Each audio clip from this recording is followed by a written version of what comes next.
Have I told you about the app that we're launching in May? It's an AI-powered self-discovery coach, and the feedback that we're getting has been crazy. Let me give you some. It literally felt like I was talking to a therapist. I loved it. Someone even shared an example of how they used it. So I told the app I don't like confrontation, and that's why I often don't know how to talk to others about how I feel because I don't like arguing. I loved how it literally walked me through how I can start a conversation without feeling like it was going to be a confrontation. Someone else. Love, love, love it. Congrats again. This is going to be great. It launches in May, and I couldn't be more hyped for you to use it. If you haven't already and you want to be the first one to be able to use this, sign up for the app launch waitlist, which is in the show notes, or you can visit our website at plural.com.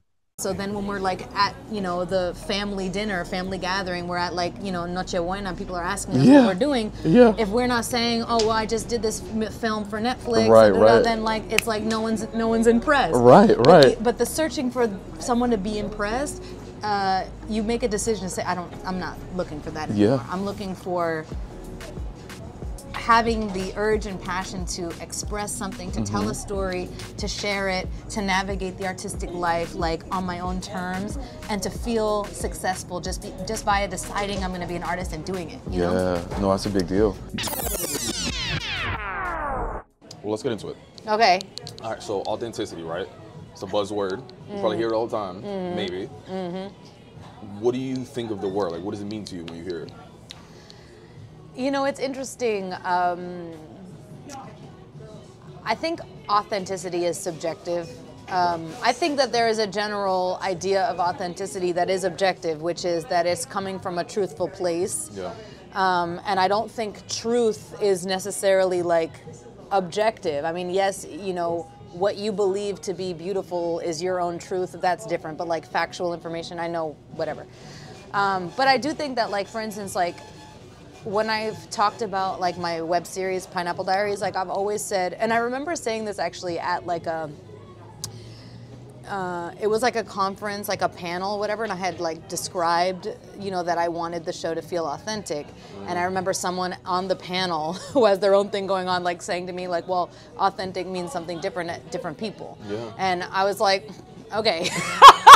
But she had a point. Like, it doesn't change how I feel about what I mean when I say authentic, but it makes me want to like not just say it so blankly, like, oh, this show is authentic, like this is authentic Boston. For instance, the show chronicles the lives of Dominican women in their 30s in the Boston area. And these women are people that I actually went to school with, and they are actually my friends. Which adds to the authenticity, but the experiences are very much inspired by experiences that I've had, and the entire show feels authentic to what I experience when I'm in Boston. So the show feels authentic to me. However, what is authentic, for instance, when I see something... But does it feel authentic to you because maybe you've seen the inauthentic version of what you were trying to portray? Yes, exactly. But like, yes, I believe that I see depictions of Boston on television and in the movies that there are elements to it that, of course, you cannot deny. The Bostonian accent does exist. That is true. But I do feel like they lean so much into that it almost makes an assumption that everyone has a Bostonian accent. And everyone is sort of like, The Hob. Yeah, I don't know. Well, no, that was terrible. That was really bad. What was that? I don't know. But yeah, so to me, it's like, I really am from Boston. Like, I really am. And like, people sometimes see the way I dress and they're like, you can't be from Boston. Or the way that I talk, you can't be from Boston. It's like, yes, well, what the fuck? I am. I'm from Boston. Right. And so... That's like those memes where it's like, you don't look Dominican. It was like, oh, give me a second, come back. And he's like, you have the fucking Guaida and all this other shit. Actually, you have to send me that one. Okay. But yeah, there's it's certain very much like that. expectations of what people have certain expectations of what certain things look like. Yes, or people, and so when I think of authenticity, again, especially now that I'm overthinking the word authenticity because I'm an overthinker, I would say authentic is something that only one can say for themselves, because again, maybe what we have seen of Boston in the mainstream media, in movies and film, like produced by Ben Affleck or Matt Damon, for instance, feels authentic to them, and it might not feel authentic to me. So all I can do when I am utilizing the word authenticity or practicing the idea of authenticity in my life as an artist, wherever I go, it's just being true to me and my experience and what I feel is true and real to me. So what about your most authentic self, right? Like, what do you think are some adjectives that people would use to be like, that's her? I think being my authentic self is feeling like I can be fully myself in spaces like the good, the bad, and the ugly. Like, authentic me is neurotic. Okay. Overthinking. I'm a germaphobe. Okay. You know, so like if I'm gonna be myself and you are gonna let me be myself, then you're gonna see that I have my hand sanitizer on the desk everywhere I go. Okay. You know, that I like open handles like this in bathroom, you know, I just think it's only logical, but whatever. Okay. Y'all can fight me on that, but it's only logical to me. And, you know, if someone's mad at me or something that I'm like overly asking questions, like, oh, do you think this person's mad? Da, da, da. Like, I feel like that's me. Like people pleasing, maybe? I guess. Curiosity? Yeah, I guess people pleasing is the word. I know that's not a good word really anymore, but I'm sure in elements. Yeah. But also being my true self is like all of my evolving, which might entail being less of a people pleaser, like to the point where I just say, look, like I know who I am and that's good enough. Like that's got to be good enough. Like if you misunderstand me, I'm gonna let you misunderstand me. And that also feels authentic to me right now as a 36-year-old woman. Like, yes, I still have those tendencies, and yes, I'm very overthinky and neurotic. But also there's a lot of me right now where it's just like, this is who I am, take it or leave it. I'm sure that's taken a long time to get there, It though, has. for sure. Yes, it has, all of these years. What about, because I feel like growing up has such an impact on like who we are, quote unquote, authentically. Like, and certain expectations, particularly from our family, have such an impact on who we are in our earlier years. Like, what do you think were some of the expectations they had for you?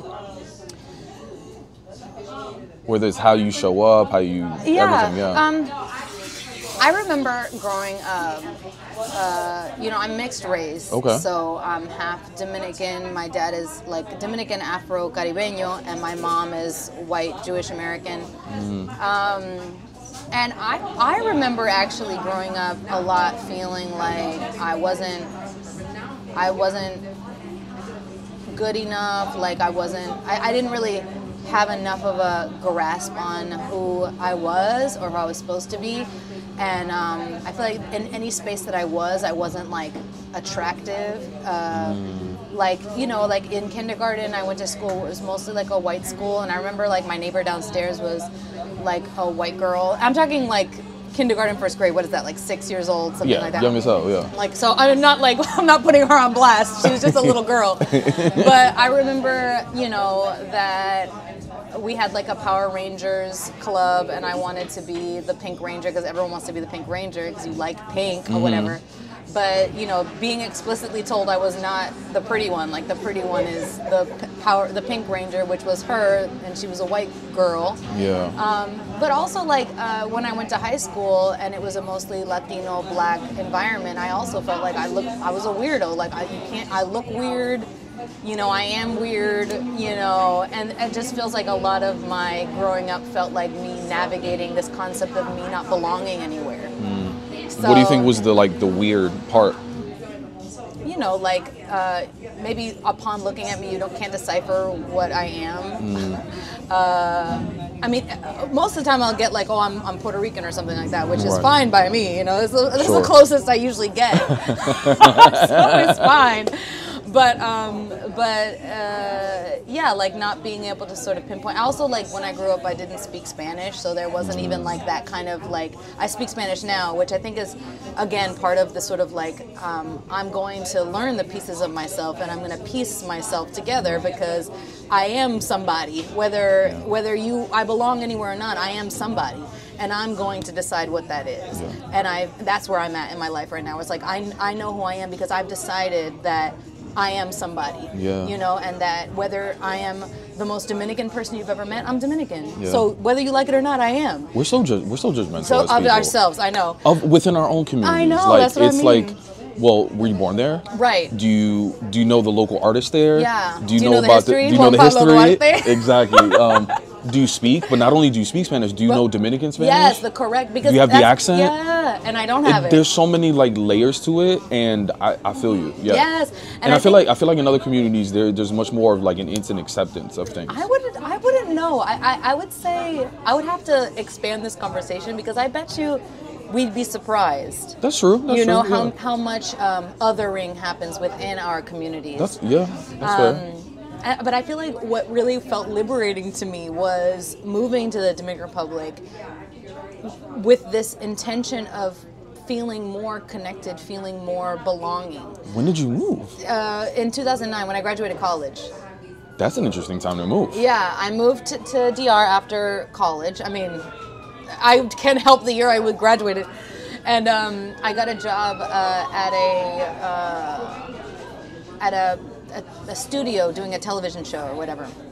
And I just remember being like, this will be my opportunity to improve my Spanish. It was like it wasn't fluent at that time, but it was much better than it was when I was like in high school, for instance. Wait, but you graduate college and like you have options, you like, or at least like you're exploring options. I graduated in 2009. I don't know if I had options, honey. That's fair. That's fair. No, but it doesn't matter. I did have options. I worked. But I'm saying like the idea of just like that's a big move. Yeah. Yeah, it was. Like, and, what were the feelings around that? Were you nervous? Were you scared? Were you just like, I was excited. Am I going to survive? I don't know. Like, well, not like dangerously, but more so, you know. I feel like, I don't know, if, some people might say, oh, that was so brave. But like, I mean, I had family there. Okay. I had my uncles, my cousins. I didn't feel alone. But my dad like took me there okay, and like, helped settle me in. I was 20 years old.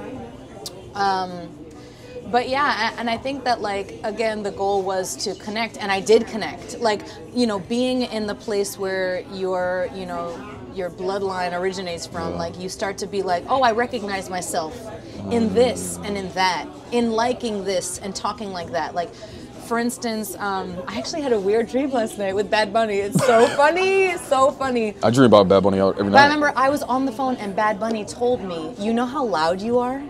He told you that? Yes, on the phone. Because I was on the phone with someone who was like, he's like, do you know how loud you are? And I'm like, I can't help it. Like, I can't hear myself. Like, when I'm on the phone, I can't hear myself. I don't mean it. But he was very judgmental. You'd think that Bad Bunny would be cooler, but anyways. Hopefully it's not deja. Hopefully it's not deja vu. No, I don't know. Well, you had a fling. Yes. Okay. This dream is getting kind of a little. No, it wasn't explicit, but it was just like we were on a romantic date. Okay. Anyways. It wasn't explicit. He's too young for me. It wasn't explicit. How old is he? He's like 25, isn't he? Something like that. Really? He's too young for me. Okay. Here, can I Google? Yeah, let's Google. But anyways, I know I'm getting off topic. If you're gonna make an exception for somebody, it's gonna be Bad Bad Bunny. Bunny. No, absolutely. I remember waking up thinking, what happened? Like, I thought I dated Bad Bunny. He's 29. Hey. He's not that bad. Hey. I wouldn't put 29 on my Hinge. That's too young. Okay. Yeah. But if it was Bad Bunny though. But anyways, so when you go back to a place and whether yes, of course, my dad's Dominican. I grew up in the culture in many ways, and I knew my family, even though the language wasn't there for me at that point. You start to be like, oh my God, I see myself. And then you start to feel that connection. But what was most liberating when I was in DR was accepting how different I was. Not the original idea, which was this is where I'm going to find that connection that will give me permission to belong. Like, once I'm here, now I will be able to have permission to say this, that, or the other. Like, I'm Dominican and I belong, da, da, da. But I felt so different because, again, my accent, where I grew up or whatever, like, they called me La Gringa Loca. That was the joke. They called me La Gringa Loca. And at first I was annoyed by it. I would get the same. Yeah, but exactly. But realizing that, for instance, like, the girls from high school that spoke Spanish, I was always, I don't like the word jealous, but I was envious. I was wanted to be at that place of being able to communicate in Spanish and have this sort of like, it's in the core of you. Swag. Yeah, the swag, exactly. Yeah. And so, I have the same with my But barber. to realize like that even those girls, when they come to the Dominican Republic, they would be considered gringa in many ways. It was like, oh my God, I can rest easy now. Because you know what? At the end of the day, all of you guys, like to the world, to the island, to anyone who ever like crossed me in my life, no one's crossed me, that's dramatic. I would say, I'm not Dominican, I'm Dominican-American, and there's nothing that y'all can do about that. Because I am a Bostonian, born and raised, Dominican-American, biracial, Jewish girl, and that is it. Like, and it felt just so liberating because like I don't have to try. I just like I could just be myself. And of course that means continuing to navigate. Sure. You're getting to know yourself as you go. Like you're not like completely I don't even know myself completely now. But like it's a lifetime it's journey. a life thing. But you gain wisdom as you go. And one of those moments of wisdom that I gained during my experience living in DR was like I am who I am. Like there is no need to seek validation for belonging. Like I belong to this culture, I belong to this community in my own way. What was that moment when you stopped seeking validation though?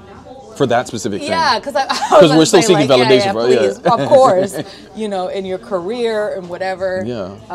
We're was always it, seeking of like course. to make our parents proud and like or whatever it might be. Of course, but specifically for the Latina identity, I Dominicanness. have to say, I feel like it was like after that year of being in DR. It was like, just a time of taking up in that energy from the island and people around you, etc. And being able to sort of laugh at the La Gringa Loca, and I turned that name into my production company name for that reason. That's so funny, It was like, oh, I had this aha moment where... But that's interesting where it goes from like a term of like shame potentially. Maybe, yeah. To like a term of like, oh, you're laughing about it now. Yeah. And And to they the were point where you saying can, you know what I mean? They were saying it as endearment. Of course, it was a one joke. One of my best yeah. friends in DR still calls me gringa in a sense, but like it's sweet in a way because I'm probably am her gringa friend, but she knows how much it means to me to be Dominican, and she doesn't take that away. Like she would never say like, oh please girl, you're not Dominican. She just says gringa because I am her Bostonian friend, and that's the truth. Right. But never ever do I feel in a scenario, I never feel like anyone could, or I would let a conversation further where anyone would take away my belonging to feeling Dominican, Latina.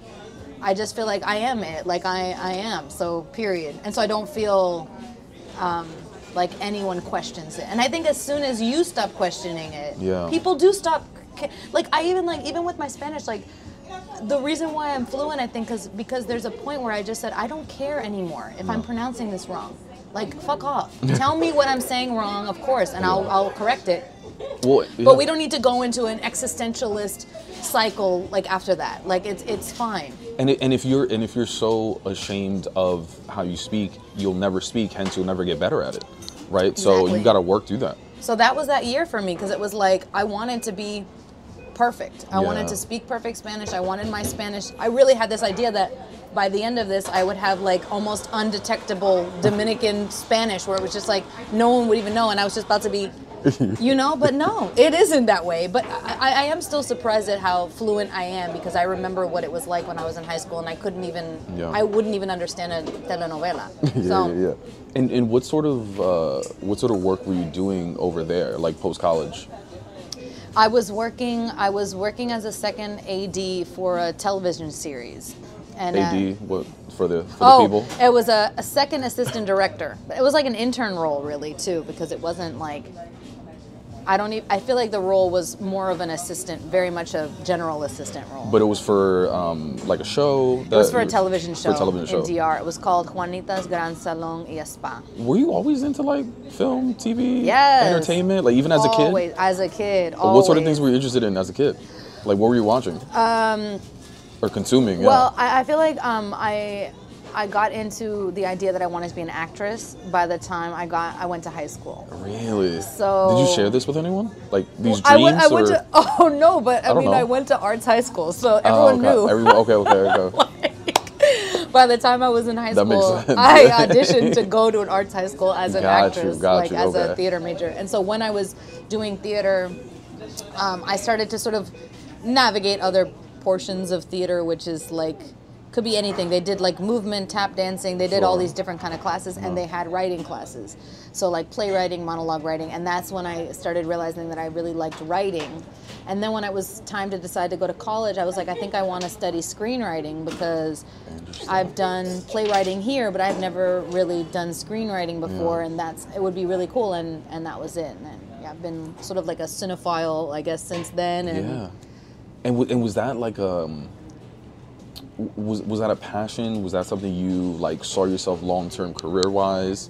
Or were you just like interested? I was like, I just want to continue learning more about this. No, I definitely career-wise, and I think much stricter than I am now. It was like the big goals. Well, what were some of those goals that you were thinking about? All the things, I still want those things, but I feel like the kind of narrow idea of success for particularly like a creative, an artist, example, feels very narrow. It's like if you're not doing the big stuff, the Netflix, HBO, if you're not on the cover of the magazines, if you're not invited to the Met Gala, then you haven't made it yet. Like, you haven't made it yet.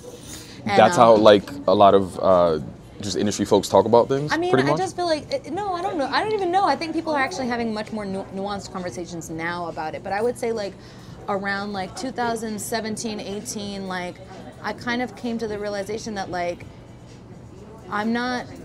I want to dream big, and I have those big dreams because that would be so exciting, but that can't be the actual like goal for success. Like the goal for success should be that I'm even just doing it at all. Like whatever it might be, even if you're just, you know, you wrote a play for local theater and you have 200 people in the seats watching the play. Like that's a success.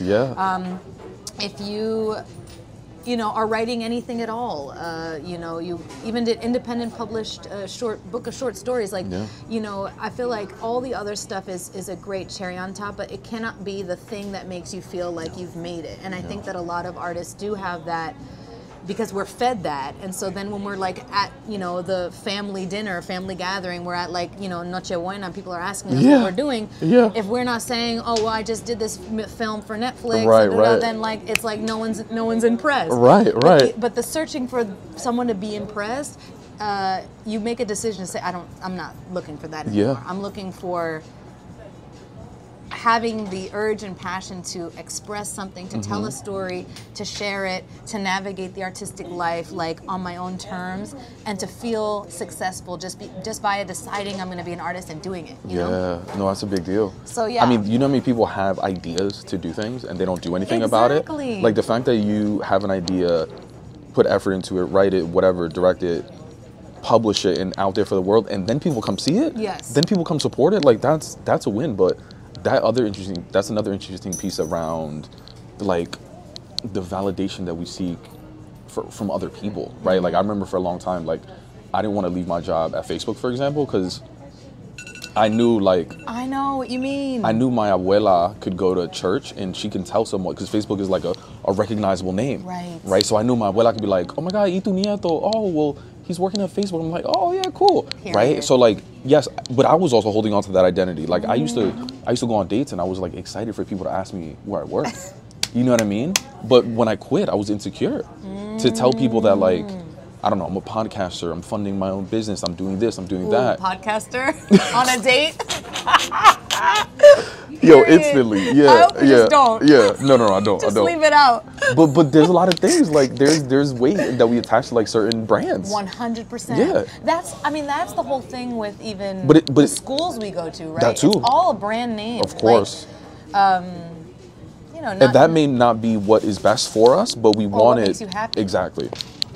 Happiness has to be, and happiness is not like, that's the success metric. Yeah, but it's like you're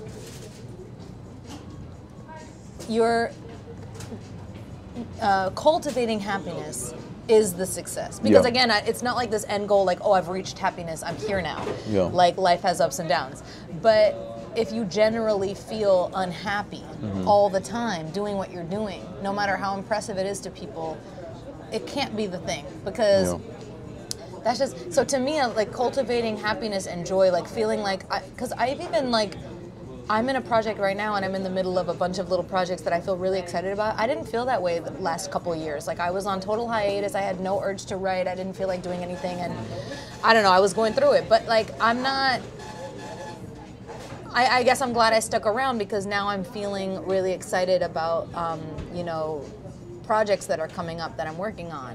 And that to me is success. Like every year I have something, I said this once to my friend in DR, we were like doing a movie and like we were Casual. doing, yeah, we were doing a movie. Casual. Yeah, we were in the movie, which was exciting. That wasn't like not an original plan, but like I told him because we were wrapping up that movie, but then I was going to finish up like premiering Pineapple Diaries. So I had filmed all of that and I was editing and going to premiere it. And I just remember saying to him out loud, like, I feel so grateful that I have things to look forward to. And to me, that is success. Because like, God. what is this web series? It's not on Netflix, it's not HBO. The movie was fantastic and I'm so proud of having done that. That was really cool. That's deep. But it's not like, you know, it's not like I needed the big stuff. I just need the little stuff. And the little stuff is feeling like I have something to look forward to. And that feeling is like, to me, that is the success that I continuously seek and look, like why I stick with this. Because that I know that it's like my calling or whatever. Yeah. Yeah, my last job, I was making the most money I ever made. I didn't look forward to a day. That sucks. Yes. That's a sucky feeling. Right. For your family, did your family, friends, close friends, like, were they also, like, were you surrounded by a lot of creatives growing up as well? Yeah, I think here and there, like, I definitely feel Or did you like, even have, like, representation of, like, oh, like, look, they did it as a career, I can do it. I do. I have, you know, I have, on my mom's side, I have a cousin who's a writer, a full-time writer, Nice. and, you know, she's fabulous. And I have another cousin who is a full-time, like, editor, but also is an artist, and she has gallery openings, and she's doing her thing. And I have a cousin, she's an actress in LA. Okay. So and actually she's a huge reason why I even wanted to be an actress in the first place, because I, like, you know, she knew she wanted to be an actress since she was a little girl. And she auditioned for this show, and I just basically probably just wanted to follow her, and I auditioned for the show too, and then I was like, oh, I like this acting thing. That's really dope though, but you had a lot of representation at an early age. Yeah. For not only for yourself to be like, oh, that's really interesting, but also potentially for your family to be like, oh, this is a career that she can go into. You know what I mean? Yeah. I think sometimes when our elders don't see something as like possible, they don't see an example, they're like, oh no, you should do this instead. I'm assuming, right? Yeah, no, I don't even know where it comes from, but I'm very fortunate that my parents have always rooted for me to do this. But but I think also, but they continuously root for me, and I think that's helpful, and I know that is a gift, because I know a lot of people don't have that. Yeah. And from the people that they care most about. Yeah. I also think going to arts high school solidified probably also for my family, like, this is the route she's going. She's choosing this now. Yeah. Let's see where this goes. And here I am. And it's also rare, I think, for you to find that so early on. Most people, like, they navigate, they do something that they don't really want to do, and then they finally figure out. But that's really cool too, that even in, like, as early as high school, like, you were sort of working towards this. Yeah. Was Pineapple Diaries the first moment where you felt, I don't know, not validated, because you've been receiving validation, but, like, was that a big moment for you? Yeah, it was. It was. It came from a place of also towards the end of my living in DR. I was working full time as a teacher, and I worked as a theater director for a teacher, which is great, as a teacher in a bilingual school in Santo Domingo. But it was a full time job, and being a teacher is a full-time job beyond full-time. Like, you know, I did the after-school drama program, I did plays with the students, and I really loved and cared about my students, and I stayed at the school because I cared about my students. And, you know, I had great colleagues, but overall it was just like, I had no time to do my own thing, and I was just like, when is there going to be the point in my life where I just do the thing I said I was going to do? Because otherwise, this is going to be it. Yeah. So when I left, when I quit that job after 3 years, and I decided to move back to Boston, it was like one of those things where I had everything set in DR. I had my apartment, I had my job, health insurance, full time, I had paycheck, to be done with that. Like, and so I moved back to Boston with my parents, no job. I was taking care of my nephew who was 2 at the time, and my family helped me a lot during that time. And I think just out of like pure desperation, or also just recognizing that this is the time for me to do it because I have the time right now to create Pineapple Diaries. So I feel like that's probably the biggest reason why it means so much to me, because it felt like it was like I was creating out of a pure need to create. Was that scary though? Like you leaving a full-time Yeah, job? it was scary, but there's more to the story too, but it felt necessary. It felt like it was time. Why did it feel necessary? Because I felt like I needed to start doing the thing I said I was going to do. Which was? Writer, director, create something. Yeah. And it's not like you weren't doing some of this work previously, but now you're doing it for a story that you want to tell personally. Yeah, and I think that all of my experiences in DR up until that point created a lot of the inspiration for the show. Like, you know, the characters that I created for the show, I feel like it was a lot about Boston and a love letter to Boston, but it was also very much based on the women in my family, my girlfriends in DR, like kind of like a combination of all of it. Is that the first time that you're putting your own work out there? No. Okay. No. No. I had done some plays before, and you know, I went to college for film, so I had been writing my other stuff. This is the first like show I've done, like where it was like episodic. Got it. Yeah. I was just asking because there's one thing about like working on other people's things in the background, but when you publish your own stuff, that opens the door for like critique of your baby and what you've been working on for so long. So just figuring like what, not critique, but also the validation, the accolades and all those kind of things. Yeah. But there's the emotion of just like, oh my God, what are people gonna think? Yeah. Oh, for sure. I'm sure I felt that. It was a very vulnerable project too, because I had... Also personal. Yeah, it was very personal. And like I talked about, you know, obviously through these fictitious characters, I was sharing, you know, stories that felt close to me in some way. I'll just keep it vague. Yeah. And that's very vulnerable. And like, I don't think every episode hit, you know what I mean? But like overall, I feel really proud of the project. And yeah. For sure, it did a lot for me in my career with the reaction that it got, and the people that I met along the way, like, was a big part of what made the project mean something to me. So, tell me about how it was received. It was received well. Yeah, a lot of. I mean, it was obviously. We're not talking about millions and millions of views, but within the small community here in Boston, people in JP who saw it and felt like, oh my God, JP is my neighborhood. Like, oh my God, this feels like Boston to me. Like, I would get a lot of reactions like that. Like, dare I say authentic? Yeah, it like felt authentic to them. Yeah, sure. To them. Sure. Yeah, exactly. But yeah, so. But that's funny though, right? Because like here you are. Essentially, that's what you wanted to do. Like you went out to create something that felt authentic. It could resonate to the people that you wanted to talk to.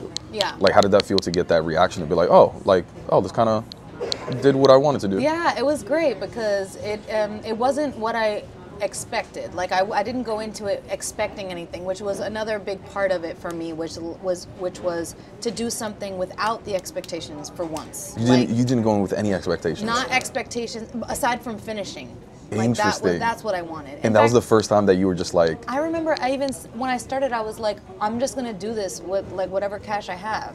You know, and someone, like, I think it was my mom or someone was like, no, you can't do that. Like, you know, maybe you should try crowdfunding, which I had no idea, like, what that was, and I hadn't tried that before. And with the crowdfunding, we made $3,000, and with the $3,000, we made the season. No one got paid that season. We had stipends for the latter seasons, but...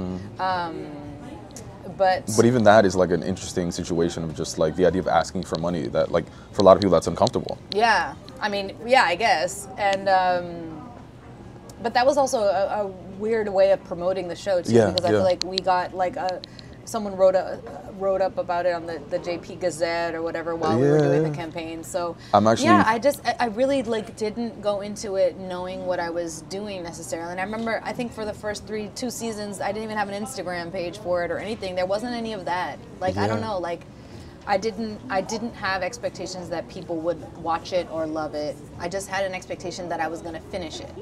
That's such an interesting, bring back to what we spoke about earlier, a different way to look at success. Yeah. Yeah. And it's healthier. I mean, maybe that's also authentic to me, but to me, it's a healthier way to live.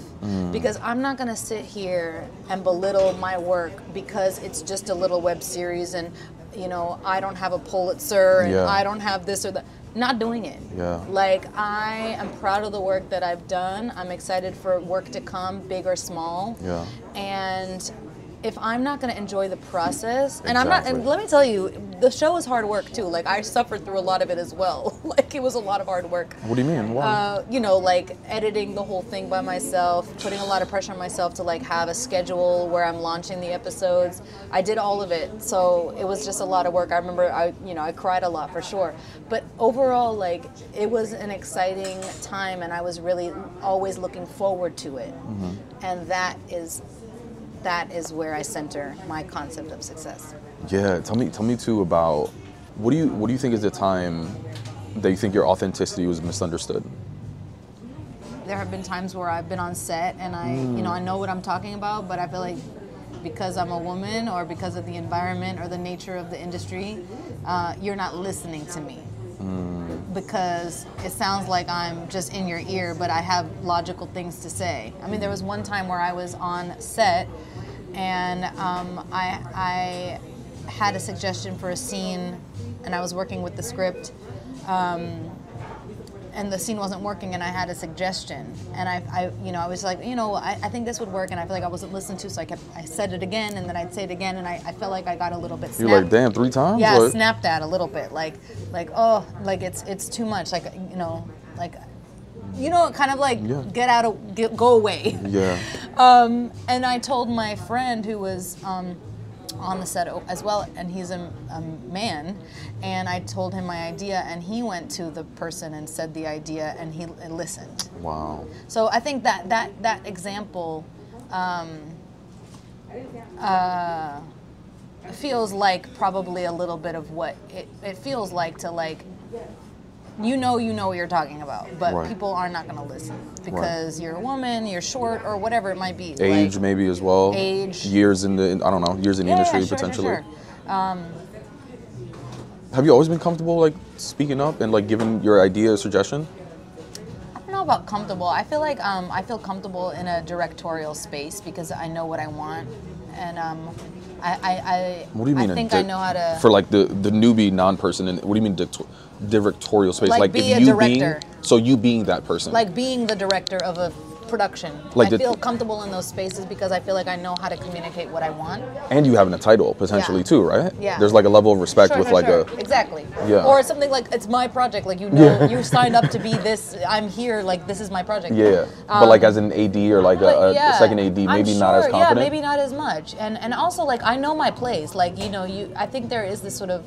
There's like a hierarchy on the set? A little bit, and maybe there's part of it that's probably unhealthy, but I think a lot of it actually is logical. Like you do your job because you're not going to step on other people's toes, and everyone has their position, and everybody matters equally. Let's get this done. And so I know, if my job is second AD and I'm just there to support the first AD, that's what I'm going to be there for. Right. Like, if you want me to say something, I'll tell you like what I think, but I'm not a step on toes type of person. I don't like that in general. Like, that's not, a lot of people they're fed off of the idea of like, oh, this person said I can't do it, I want to prove them wrong. I'm not like that. You think I can't do it? Okay. I just won't do it then. Really? Yes, I don't like that. Like, I don't like feeling competitive. I'm not competitive. Interesting. I like harmony and like we're working together and like in a space where you just believe in me. Like, if you believe in me and you trust that I can do the task, let me do the task. Yeah. Like, don't question me. Don't have somebody come and kind of see if they can do it better than me. If you think you can do it better than me, I'm off. Yeah, Hands off. I don't like that energy overall. Like, that's just not for me. Okay. Yes, I have goals for myself, and I like to prove to myself what I can do, and like I can be competitive with myself, but not with someone else. Like, you know what I mean? Like, I don't like that. I don't come from that space. Interesting. Which is probably why I won't be successful. What do you mean? Don't say that. In that other way. Like, I'm not so ambitious that I'm gonna, like, you know, eat the industry to get what I want. Oh, I got you. Like, if the opportunity comes because you believe in me, like, let me just do it and see how this goes. But I'm not going to be competing for a role. Yeah. No. Although in many ways you are, like, kind of always competing for a role because you're always sort of applying for a job. No, that's very true. All right, so as we wrap up, obviously, like you said, we're not done growing. It's like a lifelong journey. What's the one thing that inspires you to continue being your most authentic self? It just feels right.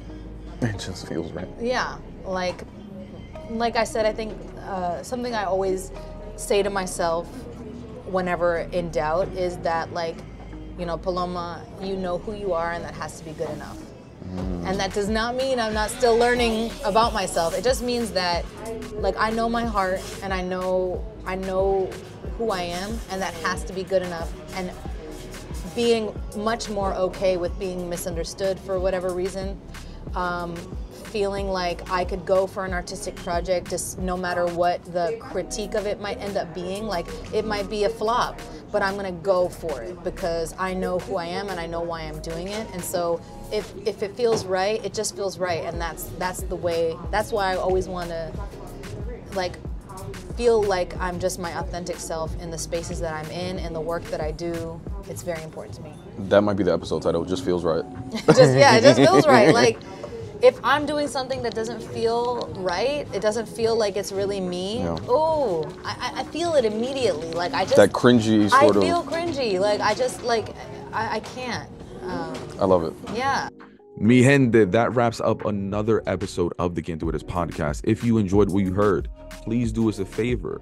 Like, share, comment wherever you're listening to this episode. Be sure to follow, subscribe, and leave us a rating and review if you're listening on Apple Podcasts or Spotify.